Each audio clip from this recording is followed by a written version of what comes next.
مجھے رہا کرو یا نہ کرو، مادام بواری کے انتقام پر کوئی اثر نہیں پڑے گا۔ اسے تو شاید ابھی تک میرے اغوا کی خبر بھی نہیں دی گئی ہوگی۔ ایلیزا کی وہ بے لاگ بات مجھے بے حد پسند آئی اور میں نے فوری فیصلے کے تحت اٹھتے ہوئے کہا، میں تمہیں ضرور رہا کروں گا تاکہ تم اپنی آنکھوں سے اس بے نام سائے کا حشر دیکھ سکو۔ تم میری ماں پر ہاتھ نہیں ڈالو گے؟ وہ تڑپ کر بولی، میں ہر قیمت پر اس لڑکی کا سراغ نکالوں گا، اور اگر تم درمیان میں حائل ہوئی تو میں نہایت بے رحمی سے تمہارے چیتھڑ اڑا دوں گا۔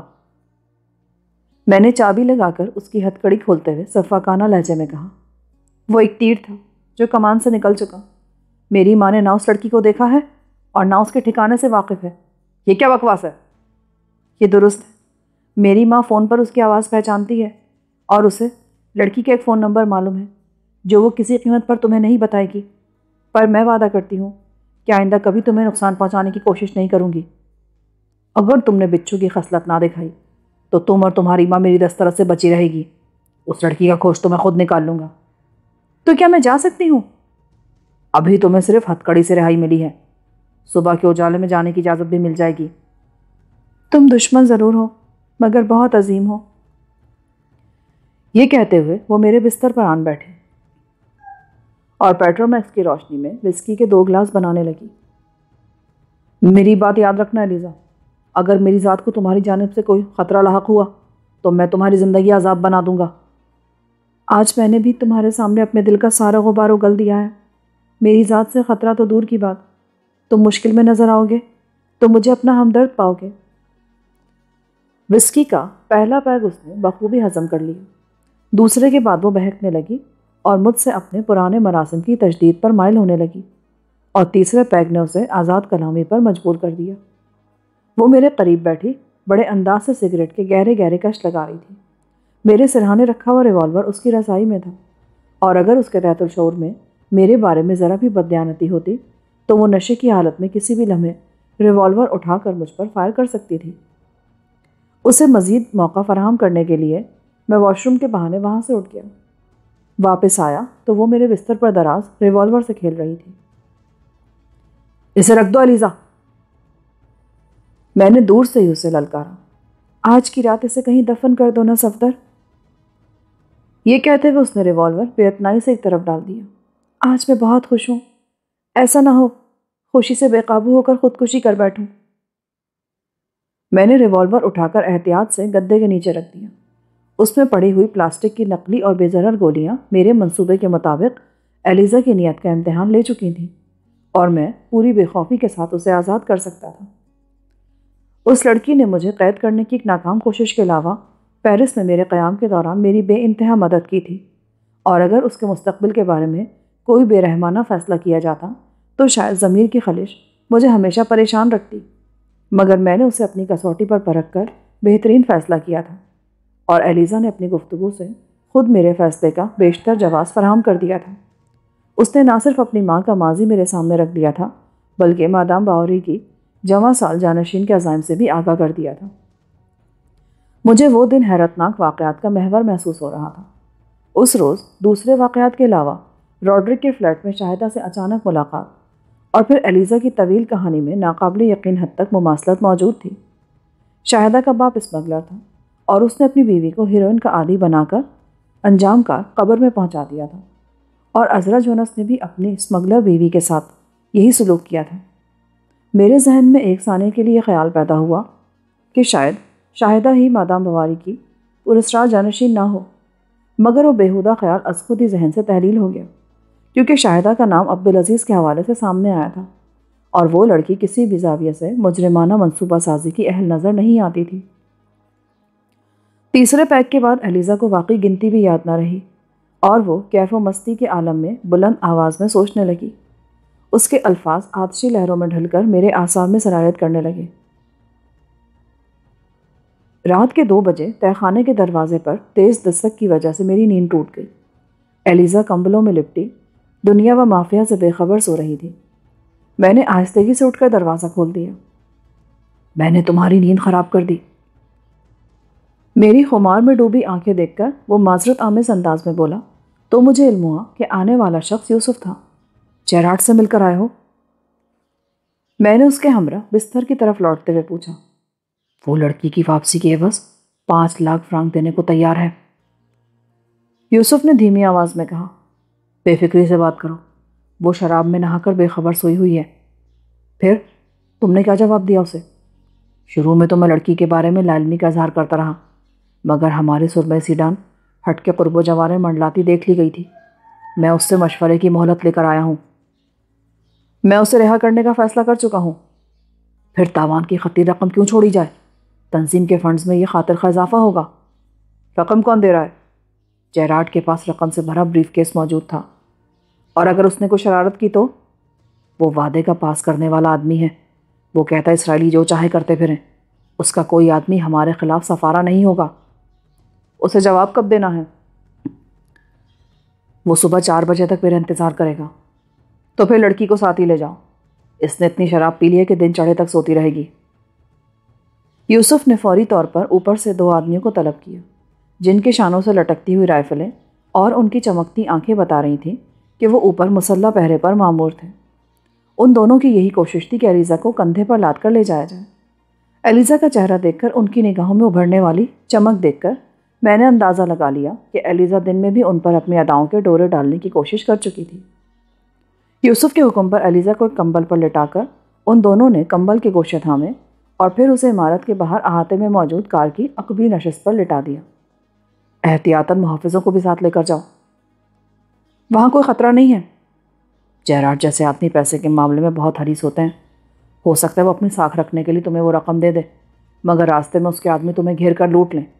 5 لاکھ فرانک کوئی معمولی رقم نہیں ہوتی۔ مجھے مصر پا کر وہ دونوں محافظوں کو ساتھ لے گیا۔ اس سرد رات میں باہر کے مقابلے میں تہہ خانے کی فضا خاصی بہتر تھی، لہٰذا میں دوبارہ بستر میں گھس گیا، مگر میری نیند اڑ چکی تھی۔ مجھے رہ رہ کر اندیشہ ہو رہا تھا کہ کہیں جیراڈ ایلیزا کو حاصل کرنے کے بعد یوسف کے لیے دشواریاں نہ کھڑی کرتے۔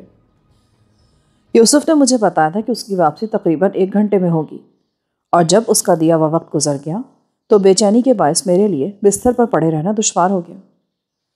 میں نے وسکی کے ایک ڈبل پیگ اپنے معدے میں اونڈیلا اور اوپر ڈرائنگ روم میں جا پہنچا۔ باہر کی فضا پر جاڑوں کی اندھیری رات کا پرہول سکوت چھایا ہوا تھا۔ آخر کار میرے کان بہت دور کسی کار کے انجن کی ہموار گونج سننے میں کامیاب ہو گئے۔ میں نے رسٹ واچ پر نگاہ ڈالی تو وہاں 5:15 بج رہے تھے، یعنی یوسف کی واپسی 1 گھنٹے کے بجائے 3 گھنٹے میں ہو رہی تھی۔ کچھ دیر بعد جب آنے والی کار احاطے میں داخل ہوئی اور اس کی ہیڈ لائٹس بجھائی گئیں تو میں یہ دیکھ کر چونک پڑا کہ وہ ایک جیپ تھی۔ میرے اعصاب پر یک پہ یک تناؤ طاری ہو گیا، مگر جب اس میں سے یوسف اور اس کے محافظ برآمد ہوتے نظر آئے تو میں نے اطمینان کا سانس لیا۔ یوسف نے اندر آ کر تھکے ہوئے انداز میں ایک وزنی چرمی بیگ میرے سامنے ڈال دیا۔ کوئی دشواری تو پیش نہیں آئی؟ میں نے بیگ کھول کر اس میں بھرے ہوئے نوٹوں کا سرسری جائزہ لیتے ہوئے سوال کیا۔ جیراڈ کی روایتی صاف گوئی نے موت کے منہ میں جانے سے بچا لیا، ورنہ اس وقت میری لاش کسی ویرانے میں پڑی ہوتی۔ واقعی؟ یہ رقم ایک اسرائیلی سیکرٹ ایجنٹ کے ذریعے جیراڈ کو ملی تھی، اور مجھے پیغام بھیجے جانے کے بعد جیراڈ کو لالچ دیا گیا کہ ایلیزا کو حاصل کرنے کے بعد اگر وہ مجھے اس ایجنٹ کے حوالے کر دے تو ساری رقم اسے دے دی جائے گی۔ مجھے پہلے ہی ڈر تھا کہ یہ معاملہ اتنا سیدھا نہیں ہوگا۔ معاملہ سیدھا ہی ثابت ہوا۔ تم جیراڈ کی خوبیوں سے واقف نہیں ہو، اس نے ہمارے ہاتھوں بھاری نقصان اٹھائے، مگر اس معاملے میں کی گئی پیشکش کو ٹھکرا دیا صاف۔ پھر اس سے کہا گیا کہ اس کے ٹھکانے سے مجھے رقم سمیت نکلنے دیا جائے، مگر راستے میں اس کے آدمیوں کی مدد سے پکڑ لیا جائے۔ جیراڈ نے سختی سے کہہ دیا کہ وہ معاہدے کی کارروائی پوری ہونے کے بعد اس کا کوئی آدمی میرے خلاف نہیں جائے گا۔ اس کے بعد اسرائیلی ایجنٹس نے جیراڈ کے ٹھکانے سے نکاسی کے 3 راستوں پر کڑی ناکہ بندی کر دی، اور جب میں پہلی بار وہاں گیا تو شاید قریب سے نگرانی کر کے میری کار کا ماڈل اور نمبر وغیرہ نوٹ کر لیا گیا۔ وہ جانتے تھے کہ اگر میں دوسری بار ادھر آیا تو معاہدے کے مطابق ایلیزا میرے ساتھ ہوگی۔ دوسرے چکر میں مجھے پکڑنے کے لیے انہوں نے جیراڈ کے ٹھکانے سے دور ویران علاقوں میں مورچے بنائے تھے، مگر جیراڈ نے مجھے ان کی طرف سے نہ صرف یہ کہ ہوشیار کر دیا، بلکہ یہ بھی بتا دیا کہ پہلی بار اس نے اپنی زبان اس لیے بند رکھی تھی کہ کہیں میں خوفزدہ ہو کر واپسی کا ارادہ ترک نہ کر دوں۔ پھر تو وہ واقعی شاندار آدمی ہے۔ ہاں، اگر وہ مجھے رقم دینے کے بعد محض اپنی زبان بند رکھتا تو اس پر کوئی حرف گیری نہ ہوتی، کیونکہ وہ اپنے آدمیوں کا ضرور ذمہ دار ہے، مگر کسی تیسرے فریق کو روکنا اس کا کام نہیں ہے۔ اس کا تو خیال تھا کہ اگر ایلیزا پچھلی سیٹ پر سونے کے بجائے بیٹھی ہوتی تو شاید وہ لوگ مجھے جیراٹ کے ٹھکانے پر پہنچنے سے پہلے راستے میں روک لیتے اور پھر جیراٹ سے رقم کی واپسی کا مطالبہ کر ڈالتے۔ یوسف جیراٹ کے اصولوں سے بڑا متاثر نظر آ رہا تھا۔ پھر تم یہاں تک کیسے پہنچے؟ جیراٹ کے مشورے کے مطابق اپنی کار اس کے ٹھکانے سے 2 بلاک آگے چھوڑی اور پھر کچے راستوں سے اندھیرے میں گرتے پڑتے پیدل شہر پہنچے، جہاں ایک دوست کو سوتے سے جگا کر یہاں تک لانا پڑا۔ یہ تم نے بہت اچھا کیا۔ طویل انتظار کے بعد جب ان پر حقیقت منکشف ہوگی تو وہ اپنے بال نوچتے رہ جائیں گے۔ بس کار سے ہاتھ دھونے پڑیں گے۔